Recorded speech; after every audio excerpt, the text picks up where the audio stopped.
Grand 4, le fondé des démocraties. La séparation des pouvoirs. La séparation de l'exécutif, du législatif, du judiciaire constitue le fondement des États démocratiques. C'est-à-dire que le citoyen est amené à donner son avis. En France, nous sommes dans un pays de droit écrit, c'est-à-dire qu'il n'y a pas de crime et de sanctions sans qu'il y ait de loi. Ainsi, tout citoyen est en mesure de savoir à quoi il s'expose lorsqu'il agit. La Constitution est au centre de la démocratie en France. Elle ne peut être modifiée par une personne ou par un groupe minoritaire. Toute modification nécessite un nombre défini de députés. N'oublions pas le quatrième pouvoir, le pouvoir des médias aussi.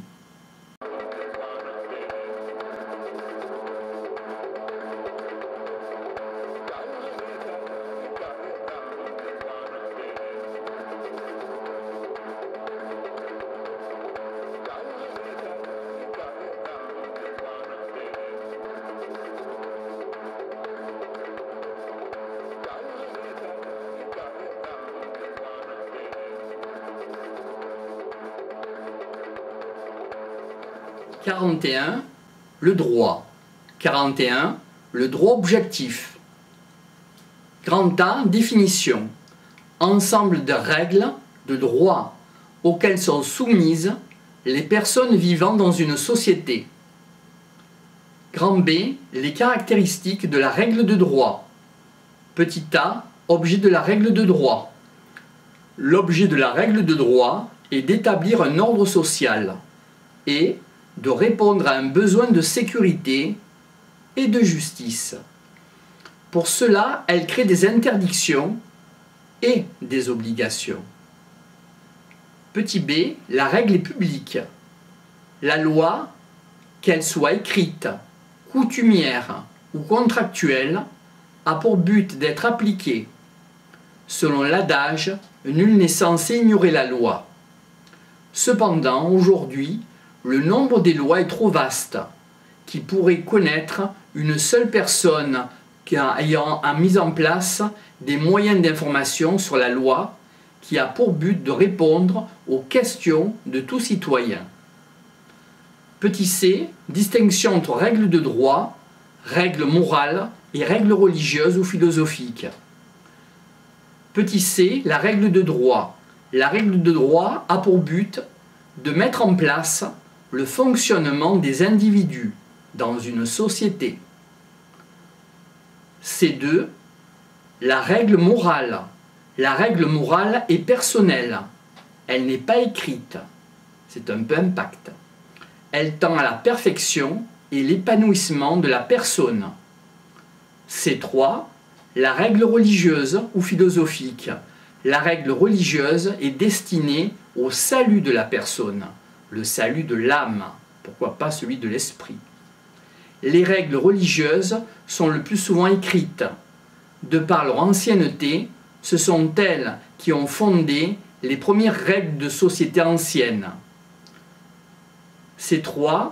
Les interférences entre morale éthique et religion. Le cas de l'euthanasie est un exemple des interférences qu'il existe entre les règles morales, éthiques, c'est-à-dire la loi écrite et les religions. La règle écrite, la règle du code pénal, interdit l'euthanasie, qu'elle que soit active ou passive. La règle religieuse refuse l'euthanasie, considérant que le pouvoir de vie et de mort n'est pas entre les mains des hommes, mais entre les mains de la divinité. Les règles morales variant en fonction de la personne. D. La règle générale, impersonnelle, a un caractère permanent. D1. La règle générale. Elle s'applique sur l'ensemble des individus appartenant à une société et où chaque individu a en particulier appel à cette loi. Elle s'applique à tous à partir du moment où elle est promulguée. La loi ne peut concerner qu'une personne, mais la loi doit toucher un groupe de personnes.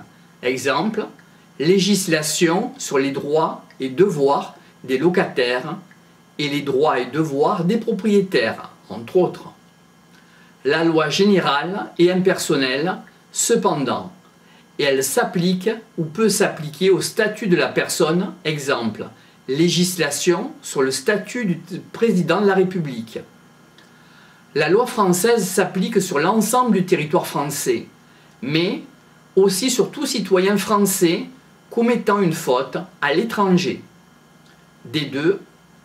La régie a un caractère permanent. La règle a un caractère permanent. La loi s'applique dès sa promulgation, et cela jusqu'à une autre loi qui puisse la modifier ou l'annuler. Abrogation des lois. E. La loi est impérative. La loi s'impose à l'ensemble des individus et nul n'est en mesure de l'écarter. F. La loi peut être supplétive. La loi peut être supplétive, c'est-à-dire de s'appliquer que si des individus ne se sont pas exprimés par une autre volonté. Cette condition présente un caractère quantitativement exceptionnel. C'est le cas, pour les contrats de mariage qui sont adaptables de la volonté des nouveaux époux. Si aucun contrat de mariage n'est signé entre les deux époux, alors les deux époux sont sous le régime de la base qui s'applique. G. La règle est sanctionnée par la contrainte de l'état coercition. G1. Exécution. Un contrat devra être exécuté par la personne qui en est signataire. Exemple, les dettes, entre autres. G2. Réparation. Éviter dommages et intérêts. Tout dommage doit être réparé. La nullité concerne par exemple tout acte notarié signé par une personne placée sous tutelle ou sous curatelle. G3. Punition, répression. Le droit pénal prévoit des punitions, des sanctions envers les personnes responsables d'infractions.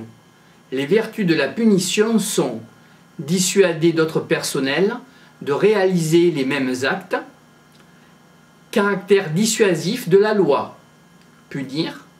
Elle peut avoir aussi comme but d'éviction du sujet pour protéger la société contre ses méfaits. Elle a également pour but l'amélioration de l'individu, d'où la mise en place de la politique de réinsertion. Grand C. Spécialisation de la règle de droit. Grand A. Droit public. Le droit public correspond au droit constitutionnel qui organise le fonctionnement des institutions. Grand B. Droit administratif. Le droit administratif organise des relations entre les individus et des administrations et entre les administrations elles-mêmes. C. Droit mixte. Le droit mixte comprend le droit pénal qui intéresse les individus et la société, qui cherche à se protéger de la délinquance et des délinquants. Le droit mixte comprend également le droit procédural. Droit procédural, procédure pénale ou civile. Fonctionnement des tribunaux et procès. Exemple, règles sur la garde à vue. Droit procédural civil. Droit social. Droit du travail et sécurité sociale.